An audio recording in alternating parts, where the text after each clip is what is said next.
Good morning. Let us start with today's session. In previous class, what we have seen is the various special cases of assignment problem. And the cases were like this. The first special case was an unbalanced assignment problem, wherein we have seen that if the number of rows is not equal to number of columns, or in other words, if I say if number of jobs is not equal to number of persons, or number of persons not equal to number of jobs, that kind of problem are known as unbalanced assignment problem. Then another special case is maximization problem. So maximization means till now we have studied about minimize the time, minimize the cost. Now we will see how to go forward if the problem of assignment is of maximization type. That means we have to maximize the sales or maximize the profit, etc. Then the third special case is restricted assignment problem. Restricted assignment problem, as the name suggests, that job is restricted for that person. So already the client will give you a condition that this job should not go to this person. There is a restriction. So that's why it is said as restricted assignment problem. And the last special case is alternate optimum solution. Again, as per the name, we can see it has alternate optimum. Alternate optimum means the total minimum time or the total minimum cost will remain same whether you assign that job to that person or any other person. The entire total time, the total minimum time or total minimum cost, or you can say total maximum profit or sales will be same.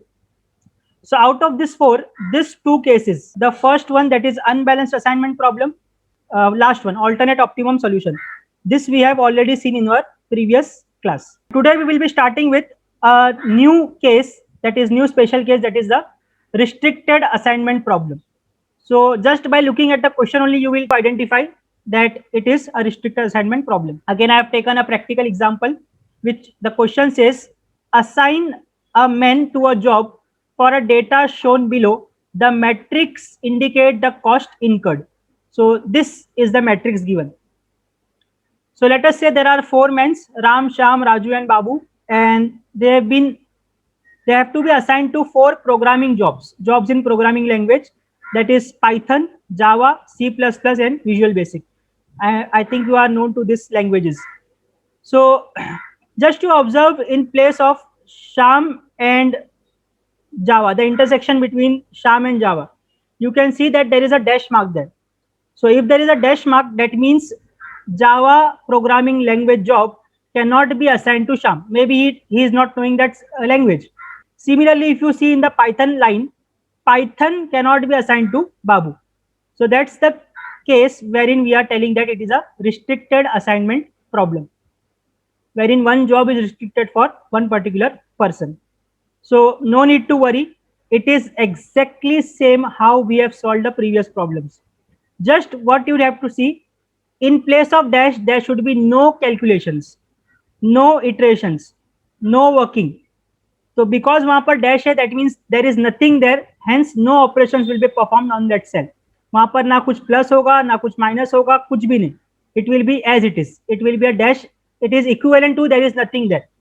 Okay, and the rest of the process will remain same. So starting with our first step is to check whether the number of jobs is equal to number of persons. So here you can easily identify the step one is satisfied, that is there are four men and four jobs. So directly I will switch on to step number 2, which says that select the smallest number from each row and subtract it from other numbers in the same row. So again, similarly, you can observe that in first row the minimum number is 2, second row minimum number is 1, third row minimum number is 3, and fourth row minimum number is 7. So what we have to do, we have to subtract these numbers from all the numbers in the same row. So after doing this calculation, I will get my new matrix after row transformation as like this. So please someone confirm whether it is correct or no. Correct, yes, sir. So if it is correct, then we can proceed further for our next iteration, that is the column iteration. So you can see I am following the same process.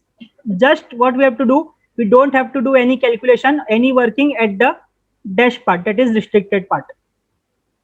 So similarly, I will go for column side. Now you are from the column side, you can see in this particular path Python, this is the minimum number. Then in Java, this 3 again minimum number. Then in C++, already 0 is there. Already baseline is made, so no need to make another baseline. In Visual Basic also there is 0 available. That means baseline is already there. So only 2 columns will be changed as per the minimum criteria. So after doing that, I will get this as my matrix. Again, someone do the calculations and check whether the calculations are correct or not. Yes, sir. Okay, Correct. it is correct. Okay. So after doing this step 2 and step 3, what is the next case? What is the next step? Next step is to cover the zeros in minimum number of horizontal and vertical lines. So can you start and think? This is the most logical step in assignment part. So try and tell me how many minimum number of lines you require to cover all the zeros in the above matrix. 4, sir. Okay. So have you tried for 3? Is it not possible in 3? Possible, sir. Okay. If it is not possible, yes, I can also see that in 4 only it will be covered. So for 4, let me check. Okay, yes, 1, 2, 3, 4. So yes, it is correct option. Now this 4 vertical is not the only option.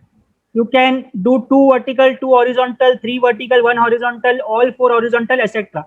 So 2 of the cases I have shown. Again, here depends on student. The only criteria is it should be minimum number of horizontal and vertical lines. How you do cutting, that is up to you. But the condition is, again I am repeating, it should be minimum number of vertical and horizontal lines. So here we are seeing that by any procedure or by any form, you can see only there are 4 lines. It is not possible to cover in less than 4. So what we will say, yes, number of horizontal and vertical lines are equal to number of rows and columns. Hence we can say that we have reached to our optimum solution. We have reached to our final step, that is the optimum solution. And once we have reached to our optimum solution, the next step is to assign. And for assigning, I have already given you a simple trick. Go row wise and see whether there is 1 0 or no. If there is a single 0 in that particular row, then you have to select and make the assignment there. Okay, so let us start. In first row, if you see that there are 2 zeros. So as there are 2 zeros, we will not select anything here. We will leave. In second row, if you can come here, there is only one single 0 which is appearing. So as it is single 0 appearing, I will select this as my assignment. And once it is selected, all the other zeros in that particular row or column should be cross-marked. Why? Because of the assumption that one job to one person and one person to one job. So this 0 will be cancelled out. Okay. Now in third row again you will find a single 0. So make the assignment here and you have to cross mark this 0 here. Now if you observe that there is single 0 in fourth line and a single 0 in the first line. So now we can say that all the solution is made and all the assignments are made and solution is optimum. And finally what we write, what are the assignments and what are the cost associated with it.